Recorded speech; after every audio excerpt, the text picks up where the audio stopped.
प्रथम फेज के nomination file करने की आखिरी तारीख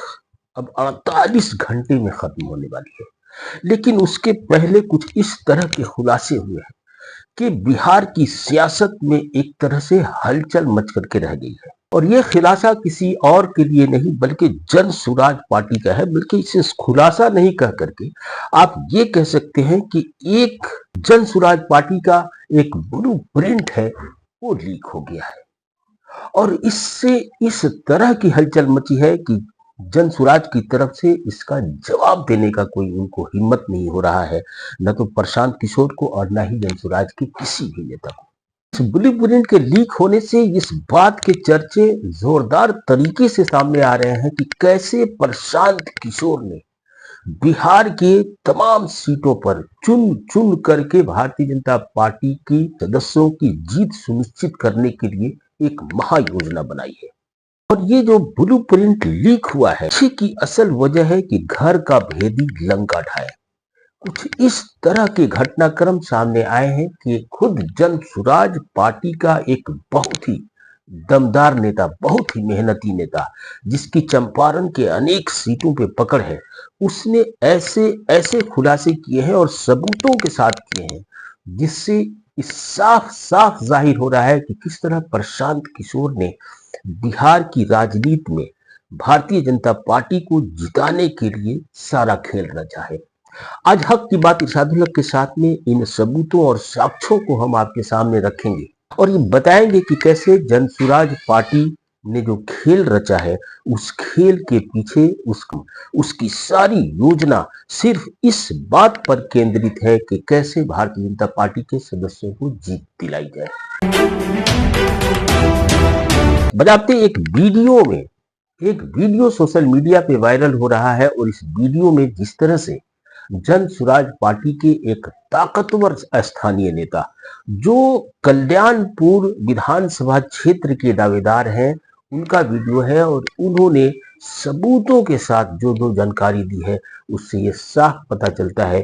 कि कैसे जन सुराज पार्टी खेल कर रही है ताकि भारतीय जनता पार्टी को चुनाव में पूरी तरह से जीतने का अवसर दिया जाए। आपको अच्छी तरह पता है कि जन सुराज पार्टी के सूत्रधार कहे जाने वाले प्रशांत किशोर पिछले एक सवा दशक से भारत की राजनीति में एक ऐसे रणनीतिकार के रूप में चर्चित हुए हैं और वो खुद भी दावा करते हैं कि हम जिस पार्टी के लिए चुनाव की रणनीति बनाते हैं उसकी जीत हो जाती है। और 2-3 साल पहले उन्होंने ये घोषणा की थी कि हम अब किसी पार्टी के लिए चुनावी रणनीति बनाने का काम नहीं करेंगे और उसी के बाद उन्होंने बिहार में जन सुराज पार्टी की जन सुराज यात्रा शुरू की और बिहार की सियासत में अपनी पार्टी बना करके सीधे दखल देने का ऐलान किया था। लेकिन कुछ लोगों का कहना है कि शुरू से कुछ लोग ये कह रहे हैं कि जन सुराज पार्टी दरअसल भारतीय जनता पार्टी की बी टीम है, उसकी जीत के लिए वो काम कर रही है। इस तरह के कई बार साक्ष्य देने की कोशिश की गई, लेकिन आज जो साक्ष्य आया है उसे आप जानेंगे तो आपके होश खड़े हो जाएंगे। हम वो वीडियो का कुछ अंश आपको दिखाएंगे जिसमें किस तरह से कल्याणपुर विधानसभा क्षेत्र के प्रत्याशी रहे सुबोध तिवारी ने अपनी बात रखी है। सुबोध तिवारी ने साफ साफ कहा है इस वीडियो में कि हमने पूरे चंपारण में जितने भी प्रत्याशी हैं सबसे ज्यादा काम किया, सबसे मजबूत दावेदारी हमारी है और जब टिकट देने की बारी आई तो उनसे प्रशांत किशोर ने कहा कि आप चुनाव मत लड़िए क्योंकि एक ही सीट पर 2 भूमिहार चुनाव लड़ेंगे तो फिर आप हार सकते हैं। यानी कि उनका इशारा भारतीय जनता पार्टी की तरफ से था और भारतीय जनता पार्टी वहां से किसी भूमिहार प्रत्याशी को खड़ा करने वाली है। अब सुनिए किस तरह से सुबोध तिवारी इस बात का जिक्र कर रहे हैं। सुबोध तिवारी को इस बात पर छांट दिया गया कि तुम भूमिहार जाति से आते हो और भूमिहार से एक बीजेपी का कोई उम्मीदवार लड़ रहा है तो आप नहीं लड़ सकते क्योंकि लड़िएगा तो वो हार जाएगा। यही बात है, आपने उसको टिकट दिया जो 5000 वोट लेगा, आरजेडी का वोट लेगा और आप बीजेपी के जिताने का काम करेंगे। कल्याणपुर में 2 भूमिहार को नहीं लड़ाया जा सकता। ये उनका कहना था, मुझसे कहा है आदरणीय प्रशांत जी ने। लेकिन हरसिद्धि विधानसभा में आरजेडी से कोई राजेंद्र राम जी, तो वहां पे आपने दूसरा राम जी को टिकट कैसे दे दिया? अवधेश राम जी को इसलिए दिया कि अवधेश राम जी राजेंद्र राम जी का वोट काट ले और वहां से भाजपा का कैंडिडेट कृष्णनंदन पासवान चुनाव जीत जाए। तो आपने देखा कि जनसुराज पार्टी के कार्यकर्ता रहे सुबोध तिवारी ये कह रहे हैं कि कल्याणपुर में उन्हें स्पष्ट रूप से जनसुराज के सूत्रधार ने मना कर दिया कि आप चुनाव न लड़ें, क्योंकि वहां पे दो प्रत्याशी आपस में भूमिहार हो जाएंगे तो फिर आपके हार जाने की संभावना है। मतलब ये कि वहां जो दूसरा प्रत्याशी भारतीय जनता पार्टी का है वो भी भूमिहार है, इसलिए वहां पे किसी ऐसे कमजोर प्रत्याशी को प्रशांत किशोर खड़ा करना चाहते हैं जो सामाजिक न्याय की परिधि वाले दलों को और उस तरह के वोटरों को का वोट काटे जिसका सीधा सीधा लाभ भारतीय जनता पार्टी को मिल जाए। अपने दावे को पुख्ता करने के लिए सुबोध तिवारी ने कहा है कि अगर मैं झूठ बोलता हूं, अगर मैं गलत कहता हूं तो आप मुझे चौराहे पे खड़े करके जूते मारिए। मैं सच कहता हूं, मैं पहले ये मानता था कि जनसुराज पार्टी एक तीसरे विकल्प के रूप में सामने आ रही है,